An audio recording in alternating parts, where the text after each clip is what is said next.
up the place, turn up the bass and make them all have fun. Come boy run, and we will end your week just like a Sunday.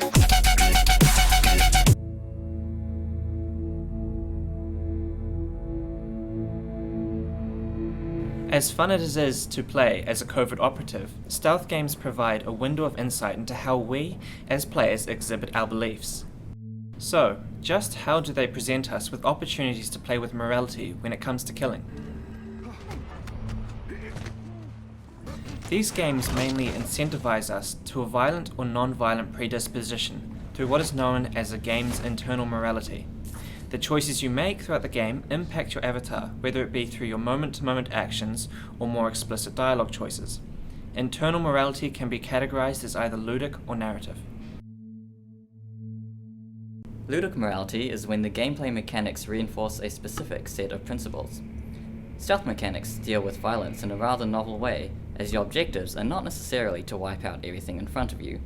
In fact, amidst all the opportunities for violence, there are few games that offer you the options to progress without drawing blood. By constraining your available actions, they are a means of guiding the player into behaving in a particular way, such as hiding, scheming, stabbing,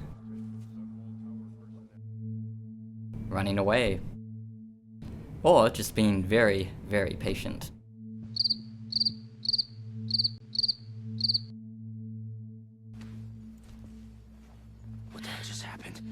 Why'd you kill this guard? He was barely older than you. I don't kill without thought or good reason, and I don't get paid for it. A simple example is shown in the 2014 game Thief.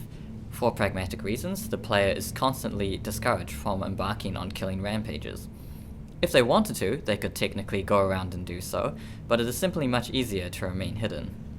The fact that Garrett can't easily take on two guards at the same time implies that the game wishes for you to take a more stealthy approach.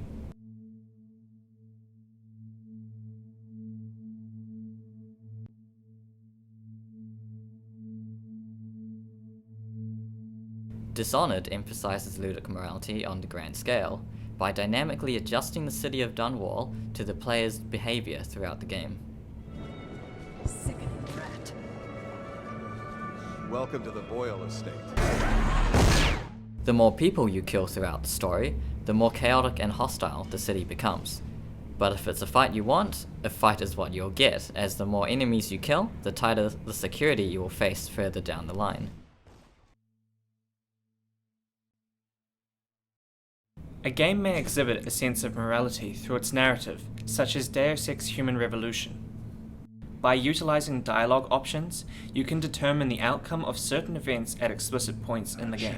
This ends now. I have you here, but I can't afford to, can I? Go on, get out of here. You're free to. But I promise you this: someone's gonna pay. Outside of these segments, whether you kill or spare NPCs in-game are in fact largely inconsequential, and there is little reason to really care about whether this guy gets to come home to his wife or kids tonight. I guess not. Metal Gear Solid 5 uses a combination of these narrative and ludic moralities. The gameplay places great importance on recruiting enemies you encounter. For the player, enemies are simply seen as either assets or victims with an assortment of randomly generated stats. After incapacitating them, they can be recruited into your private army.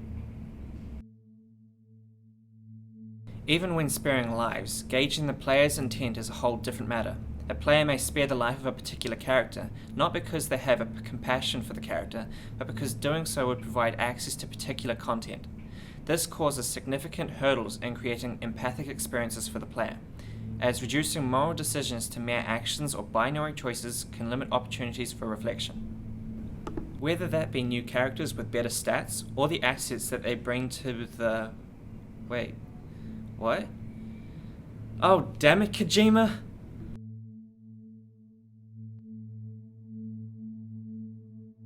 Do we take these choices too lightly? Deciding who does and who does not get to live should be a grave decision, yet moral systems allow us to easily shed responsibility. It seems that what happens in the game stays in the game. What happens next? Are you gonna tie me up? As with all games, the difficulty in creating a completely interactive morality system is that these moralities must be predetermined and coded by the developer.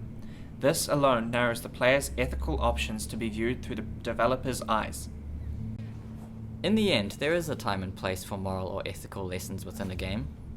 Being a player allows us to relinquish some responsibility by becoming a passenger of another's moral perspective. At the same time, stealth games also provide us with more ways to explore our morality. Is killing stealthily still wrong when no one sees and when you don't suffer any repercussions? Maybe the answer will creep up on us. Maybe we'll never see it coming. Turn up the bass and make some sound, boy, run. And we will end your week just like a Sunday. We must rock the place, turn up the bass and make them all have fun. Skrillex